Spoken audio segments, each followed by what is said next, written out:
Good everyone, this is Junaid Khan. I am a regulated Canadian immigration consultant and also representing clients to the Immigration Refugee Board.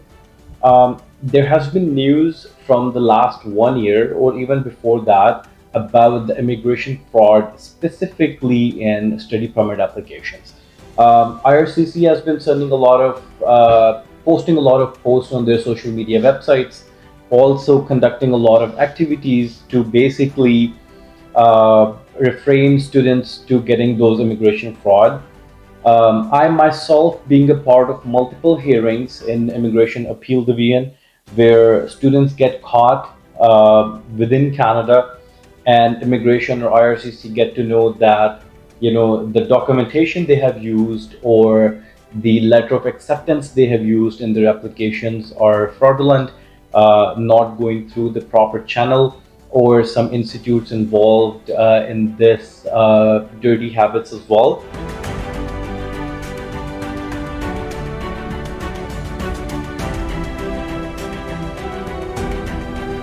But after all of this, IRCC has posted on their official website about what students should be doing if they are planning to come to Canada or planning to apply for their application. Now, this is very important in a way that IRCC specifically added few terms. They specifically added few scenarios for the international students from wherever they're applying, but they must know few things before they start their application. And I will also show on my screen that the article from the IRCC website. So initially, if you look into this, and I'm gonna read a couple of things word by word from the website, not from my own mouth or from my own thoughts, so that you guys will able to understand what's going on and how international students can prevent all of these fraudulent activities going on. Because when you talk about study permit application, now there are two departments involved. Number one, the institute, either college or university, and second, the IRCC when you submit your final application to. Now, making decision from the IRCC for the study permit application also involves two different prospects. That a person who's coming for a study permit in Canada, is he or she will be doing their study progression, or becoming a part of a DLI institute, or picking up a course which is now in demand in Canada. If there's a course which is not in demand and Canada doesn't need those people in future, definitely there will be a refusal on the application. So specifically in this application, a person must know about the institutes, about the courses they're doing, which courses are eligible for postgraduate work permit, and most importantly, the IRCC requirement for the application. But let's look into the screen, what IRCC is saying about international students. So we are on the official website of IRCC, and the topic says the international students know the rules before you apply a study in Canada. Definitely this is not about the requirements of the course, but this page is about what should students do and what they shouldn't be doing. And the IRCC is giving them a hint that if somebody, your consultant, your friends, or whoever is taking care of your application, if they are making these sort of statements, you should be worried about this, because they might lead you towards the refusal or a ban for 5 years or a misrepresentation. So let's look into this. The initial thing, IRCC mentioned on their website that the cost is $150 to apply for a study permit. That is the cost which IRCC asks for when you submit the study permit application. So they have clearly mentioned that if somebody's asking more or if somebody's not asking anything, you should know that there's something going on. Second thing, which is the most important part of the article, is whether you apply, and now I'm reading from the word-to-word article, whether you apply on your own or get help submitting your application, you are responsible. Now this "you are responsible" is actually written on bold, and this is going to be the most stress part of this whole article. Let me tell you the reason they have written on the bold. I was in the immigration appeal division hearing where there was a student who entered Canada, and Canada caught the documentation, and it was he was on the verge of getting a deportation, and it was a hearing because once you land over here, you have a right to appeal on the decision which IRCC makes. So definitely, it was basically on the appeal hearing we were at, and student in the hearing actually blamed the consultant back home that I have no idea what happened with my application. Everything was done from my consultant back home. I didn't know about the offer. My consultant told me that this institute is giving you a good course, or he told me that we're gonna get you in this enroll in this particular course. And I don't even know that how he signed my application, and I got to know about my application when it was submitted to the IRCC. Now, this was the case, and the honorable judge at that point, the honorable member at that point, mentioned specifically that you are still responsible, because there are two kind of misrepresentation mentioned in IRCC, that the direct misrepresentation or the indirect misrepresentation. So before, a lot of students or a lot of people blame their consultants and all the people back home who being a part of their application, that they did everything, we don't know anything about it, and it was an indirect misrepresentation, we have no idea what's going on, and that's why we end up here in this situation. But it was a very clear message that even if it's an indirect misrepresentation in your application, you are still responsible, because once you landed at the Pearson airport, you said everything from your application to the CDSA officer or the officer at the airport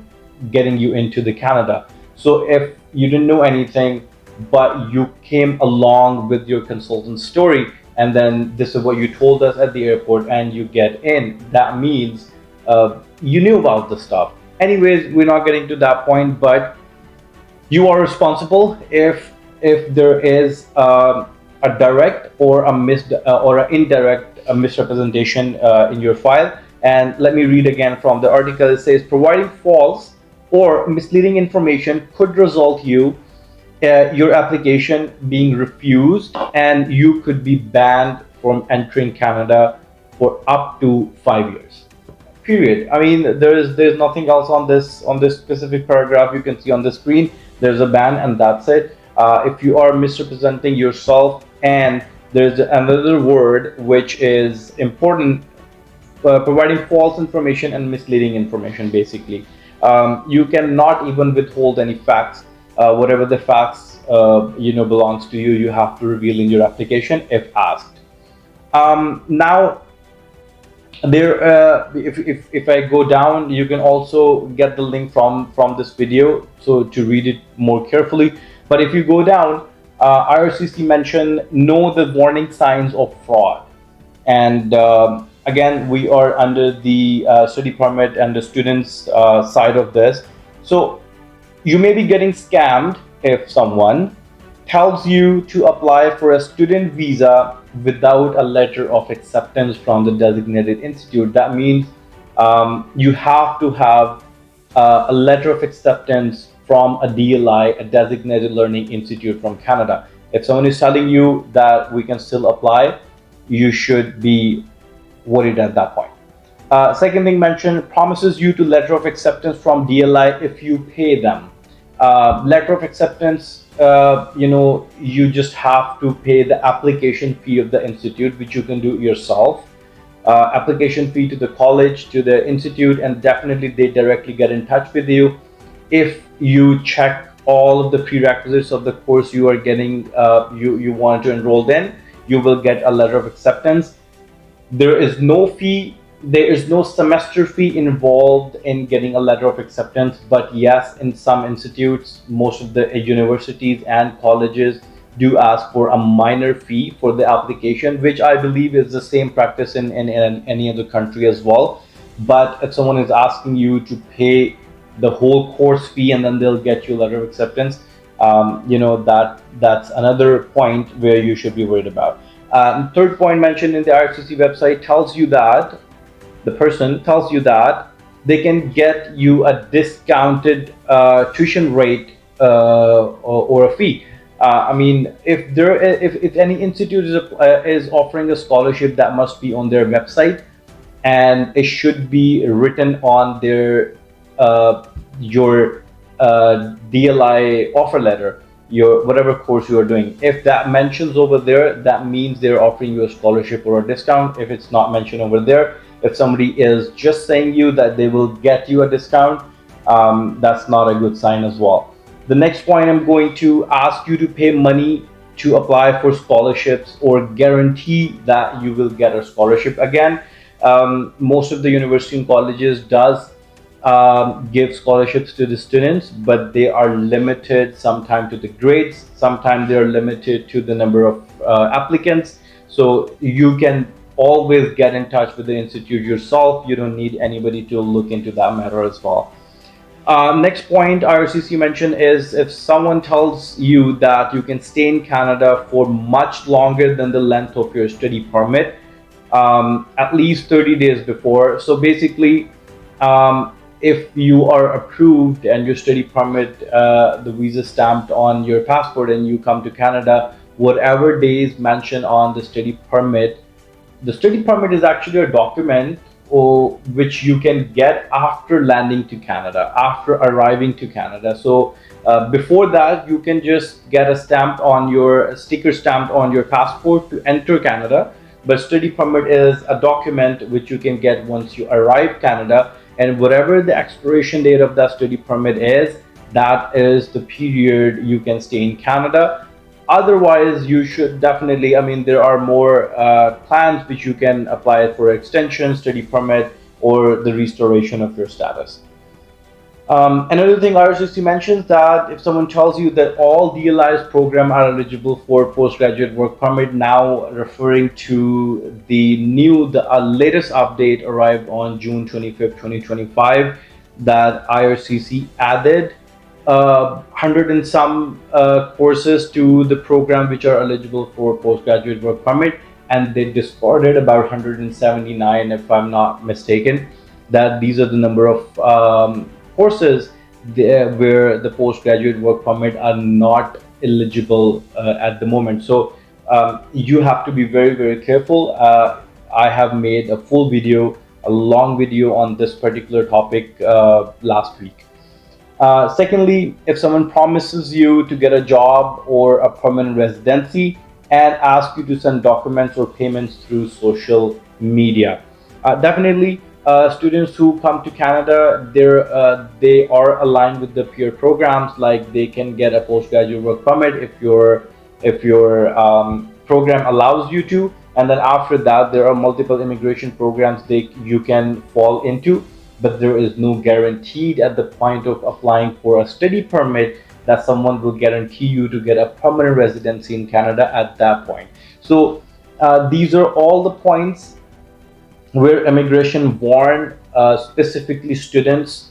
They give you the points. If someone is talking like that, you should be asking more questions, and you should be worried about the person they're in contact with. Now, after all of this, there's also prevention, which IRCC mentioned in the same article on their website, and it says working with the representative. If you can see on my screen, there are different kind of representatives who can actually represent your file to the IRCC, and let's talk about that a little bit as well, because that is very important to understand how to hire a person who can work on your behalf or who can actually represent you to the IRCC. If we go to the fact about representative, there are paid representatives and unpaid representatives. So paid representatives could be lawyers in Canada, paralegals in Canada, Quebec notaries, which is for the province of Quebec, and the consultant who are registered with College of Immigration and Citizenship Consultant, basically called RCIC, Regulated Canadian immigration consultants. So these are only people you can actually work with, and paid representatives you can work with who will definitely charge you for the services and represent your file to the IRCC. If you go to the unpaid representative, that could be your friends or family. But here is a very important point: if you are going through the unpaid representative, you still have to mention in your application. IRCC is getting very strict on that point, that if someone else is taking care of your application, that either your friend who has done it before or a family member who knows about the study permit application, you still have to disclose in your application that I'm getting a help from my friend who is an unpaid representative, or I'm getting a help from whoever, a family member who knows about the IRCC applications, but you still have to declare that in your application. And IRCC asks multiple times in any application you're applying to IRCC, are you applying on your own behalf or someone else is applying on your behalf? There's a specific form, use of representation form, which will give you access to mention whoever is representing your application. Definitely, if a licensed consultant, a lawyer, or a paralegal is representing you to IRCC, they have to mention their company name, their information there, and specifically their license number as well. And if someone is claiming to be an RCIC or a paralegal or a lawyer in Canada, you can definitely confirm them. It's only going to take 2 minutes to verify if they're licensed or not.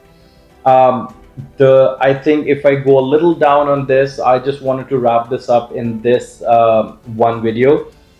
It says don't hire unauthorized representative. This is important. It is illegal for anyone who is not authorized by the government body in Canada to charge fee to help people fill out the forms, submit immigration applications to Canada. Unauthorized representative may call visa agents, immigration agents, visa fixers, and in Canada they are called unauthorized practitioners. They charge fee to help you with the immigration process, but they're not registered with the governing body in Canada. Unauthorized representatives do not have special connections with Canadian immigration officers. Hiring one will not help you your application to process any faster. And then if I go on, that'll be a longer video, but in short, in the last point, it says if a Canadian visa officer find false information in your application, you will face the consequences. Your application will be refused and could be banned from applying for 5 years. So there are huge risks in your application, and these are all the information which I understand now. When people get caught in Canada after even coming to Canada with falsifying documents in their application, done by unauthorized practitioners, and then they apply for appeal in immigration appeal division. These are all the facts I have seen. The member told them that IRCC told you about this. It's not that you are blank. If you have submitted your application to the IRCC, let's suppose if someone else is working on your application, you should be doing your due diligence by going to the Immigration Canada website and look into it. And this the whole video what you were seeing on your screen, it's basically from the Immigration Canada website. And now, even if you get here and get caught after that and appeal to the Immigration Appeal Division, they have a very, very solid information to give you on your face that IRCCL told you and warned you about all of this.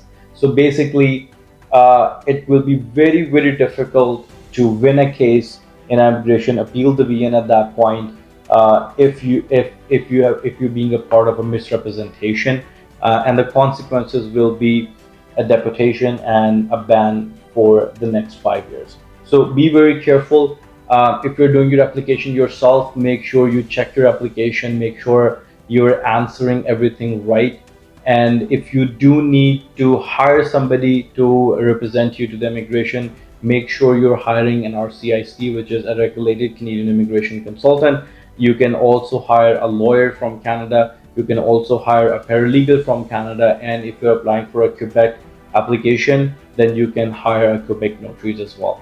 So thank you very much. And I really want to present this information because this is now the study permit time, because most of the students are ready to apply their application for the September intake, and preparing for the January intake as well. So look what IRCC is saying. Make sure you prepare your application according to what they have said, and good luck for everyone.